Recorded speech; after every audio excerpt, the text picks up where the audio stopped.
मैंने 35,000 मास्टर 3 साल में लगाया, अपने हाथ से ऑर्डर दिए जिनको मैंने।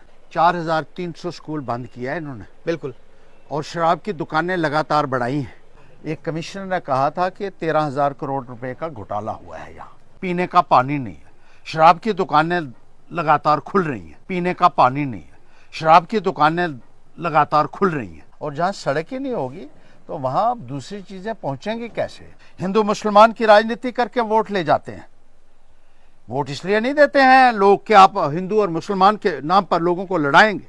नमस्कार, आप सभी का स्वागत है द पब्लिश में। और आज जिस जगह पे मैं मौजूद हूं, इस जगह से कई बार मैंने आपको एक रिपोर्ट दिखाई है। रिपोर्ट यही थी कि 15 साल तक इस जंगल को सिर्फ काटा गया है और कंग्रेल के वासियों को आज तक सड़क नहीं मिली। लेकिन आज मौका मिला है एक ऐसे नेता से बातचीत करने का जो नेता दावा करता है कि मैं इस सड़क को पक्का करूंगा। हालांकि कई सरकारें आई, कई सरकारें चली गई, सबने कंग्रेल वासियों को यही कहा और हर बार वो यही कहते रहे कि आपकी सड़क पक्की होगी, लेकिन आज तक सड़क पक्की नहीं हुई। हालांकि मैं भी 4 से 5 साल तक इस सड़क को ऐसे ही देख रहा हूं और ये जंगल काटे ही जा रहे हैं। हरदेव सिंह जी, आपका स्वागत है द पब्लिश में। शुक्रिया। आज सर आप कंग्रेल गए हुए थे, मनवाल से जब आप कंग्रेल तक पहुंचे तो आपने क्या देखा? देखिए, वही तरक्की का कोई नामो निशान नहीं है इस इलाके में। और मनवाल अब एक ट्रेड सेंटर बन चुका है, एक बिजनेस सेंटर है और उसके साथ ही ये इलाका पड़ता है और इतना पिछड़ा हुआ इलाका है। सड़क सबसे पहले बुनियादी चीज़ जो है वो सड़क होती है। कितने एमएलए रहे यहाँ, कितने एमपी रहे यहाँ। आज़ादी को 78 साल हो गए, आज तक सड़क नहीं बनी है। क्या करते रहे हैं वो?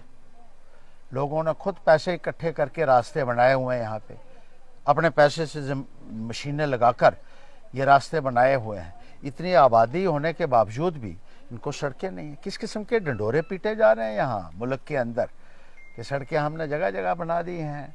250 आबादी वाले जगहों पे भी सड़कें बना दी हैं, अब 100 वाली आबादी पे भी हम सड़कें बना रहे हैं। कहाँ बनाई हैं सड़कें?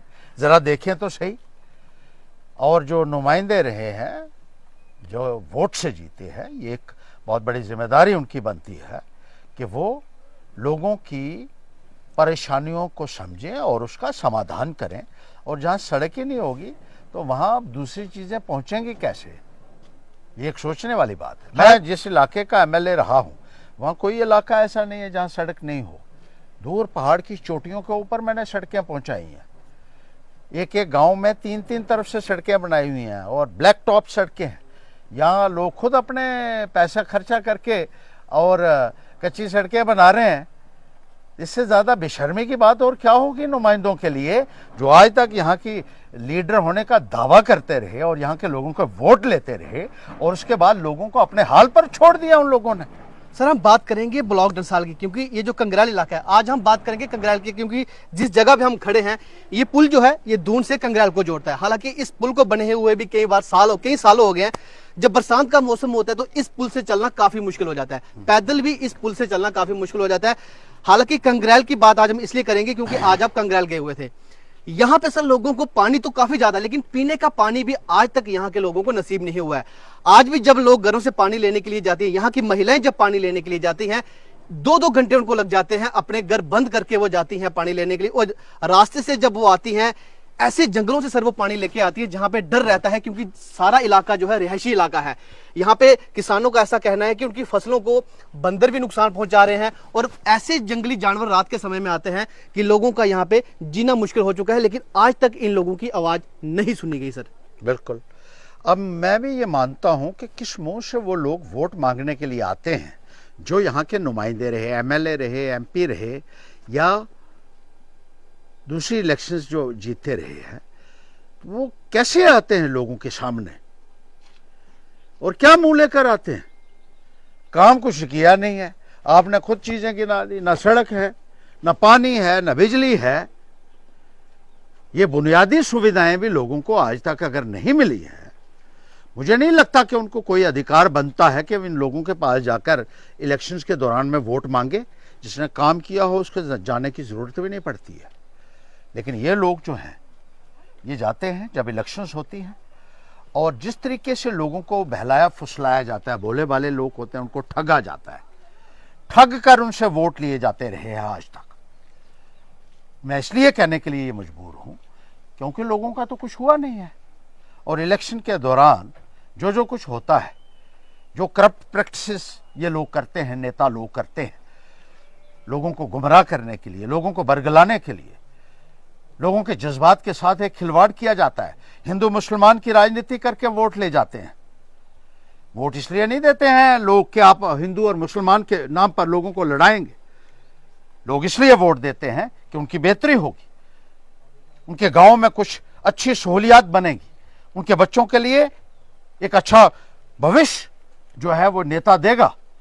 लेकिन कुछ नहीं मिला। सरकार ने जिस तरह से कहा है कि हर एक घर को नल से जल हम देंगे, यहाँ के घर सर ऐसे घर कुछ ऐसे हैं जहां तक अभी नल भी नहीं लगे हुए हैं। अगर नल लगे हैं, आप मेरी बात सुन लीजिए, जिन घरों में नल लगे हैं उन घरों में आप देखोगे कि लोगों ने नल के तो लगे हुए सर, पानी महीने का एक बार आता है।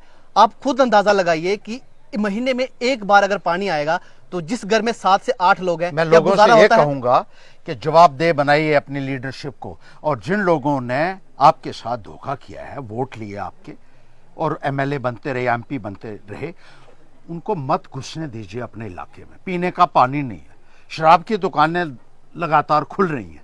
गांव गांव में भारतीय जनता पार्टी की सरकार ने शराब की दुकानें खोली और शराब की दुकान खोलने के लिए लाठी का इस्तेमाल किया, पुलिस का इस्तेमाल किया। जहां लोगों ने एतराज किया कि ये नहीं बनना चाहिए, यहां शराब की दुकान नहीं खोलनी चाहिए, वहां जबरदस्ती पुलिस को लेकर खुलाई है। ऐसे बहुत सारे इंस्टांसेस हैं। लेकिन पीने का पानी देने के लिए इस सरकार में कोई नहीं। इस पुल वहां डंडोरा पीटते हैं, टीवी के ऊपर घर घर नल लग गया है, पैसे निकालते हैं, एक तरफ से पैसा रिलीज होता है, दूसरी तरफ से वही पैसा उनकी जेबों में चला जा रहा है।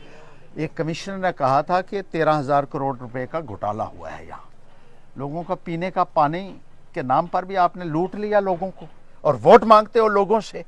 लानत मारता हूं मैं ऐसी लीडरशिप को जिन्होंने लोगों का खाने पीने का पैसा भी जो है वो लूट लिया है। और इनको पूरे तरीके से जवाबदेह आने वाले वक्त में हम बनाएं। आखिरी सवाल रहेगा हरजैत सिंह जी, इस पुल को जब हम क्रॉस करके जाते हैं तो जितना भी इलाका, चाहे कंगरैल है, पथवाड़ है, बटरल है, बहुत सारे इलाके हैं, आज तक यहाँ पे शिक्षा भी नहीं है। कुछ स्कूल थे सरकारी लेकिन वो बंद हो गए। तो किस तरह से देखते हैं इस चीज को कि अगर इस इलाके में शिक्षा ही नहीं होगी, बच्चे जो है कम से कम 8 से 9 किलोमीटर पैदल जैसे मैंने आपको कहा कि आज के दौर में शराब की दुकानें खुल रही हैं और स्कूल बंद हो रहे हैं। आपने शायद सुना होगा 3 दिन पहले असेंबली में एक सरकार की तरफ से एक जो एक का रिस्पांस आया है, उसमें इन्होंने कबूल किया है 4,300 स्कूल बंद किया है इन्होंने। बिल्कुल। और शराब की दुकानें लगातार बढ़ाई हैं, उनमें इजाफा हुआ है और स्कूल बंद हुए हैं। जब उनको पूछा गया क्यों, कहते हमारे पास मास्टर ही नहीं है। तो मास्टर कहाँ से आएंगे? मास्टर जब आप भर्ती करोगे तभी आएंगे। पढ़ा लिखा नौजवान है, उनको भर्ती क्यों नहीं करते हो? अगर हर्षदेव 3 साल में 35,000 लोगों को भर्ती कर सकता है, मैंने 35,000 मास्टर 3 साल में लगाया, अपने हाथ से ऑर्डर दिए जिनको मैंने, और ये लोग बंद करके रखे हैं, नौकरियां बंद करके रखी हैं, मास्टर ये नहीं लगाते हैं। और फिर कहते हैं कि मास्टर नहीं है तो स्कूल बंद कर दो, और स्कूल बंद कर रहे हैं और शराब की दुकानें खोल रहे हैं। बड़ी विडंबना है अरुण। लोगों को सही फैसला करना होगा। शिक्षा पहुंचाएंगे अब यहाँ पे लोगों को? मैंने तो बड़ी पहुंचाई है, 11,000 स्कूल खोला था, अब ये बंद कर गए हैं। लेकिन वो बंद कर गए, वो बंद कर गए हैं। तो ठीक, एक फैसला करिए। अच्छी लीडरशिप को आगे लाना बहुत ज़रूरी है। पार्टियों के नाम पर लोग गुमराह हो जाते हैं ना, जो वो अपना नुकसान कर देते हैं। कोई पार्टी काम नहीं करती है, काम नुमाइंदा करता है। अगर उसमें जज्बा होगा, अगर उसमें काबिलियत होगी, अगर उसको पता होगा, if he knows the knack of administration. यहाँ आदमी अंगूठे लगाने वाले बनाए हुए हैं और या बिजनेसमैन बनाए हुए हैं। उन लोगों को क्या परवाह है कि लोगों को शिक्षा मिल रही है नहीं मिल रही है। किसी ने 8 क्रशर लगाए हैं, किसी ने 12 लुक के प्लांट लगाए हैं, किसी के शोरूम गाड़ियों के थे सारे हिंदुस्तान में खोले हुए हैं। उनको तो रोज़ शाम को हिसाब लेना होता है, नोट गिनने होते हैं। उनको क्या परवाह है कि लोगों का क्या हो रहा है या नहीं? उनके पास टाइम ही नहीं होता है वैसे भी।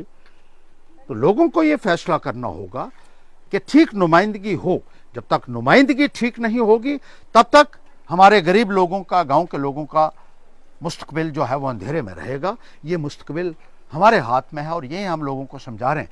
अच्छे लोगों को आगे लाइए, अच्छी नुमाइंदगी दीजिए ताकि इलाके का सुधार हो सके और लोगों को वो सुविधाएं मिल सकें जिसके वो हकदार हैं जमहूरी निज़ाम के अंदर। तो ये थे हमारे साथ हरदेव सिंह जी। आज मौका मिला किसी नेता से बातचीत करने का और कंग्रेल के लोगों की जो भी मुसीबतें हैं वो उनके सामने रखी है और इन्होंने कहा है कि आप एक अच्छे नेता को चुनिए और आने वाले समय में आप देखेंगे कि कंग्रेल के वासियों की जो भी जरूरतें हैं वो आने वाले समय में पूरा हो जाएंगी। फिलहाल इसी इंटरव्यू के साथ आप मुझे दे इजाजत। आप सभी अपना ध्यान रखें। नमस्कार, जय हिंद।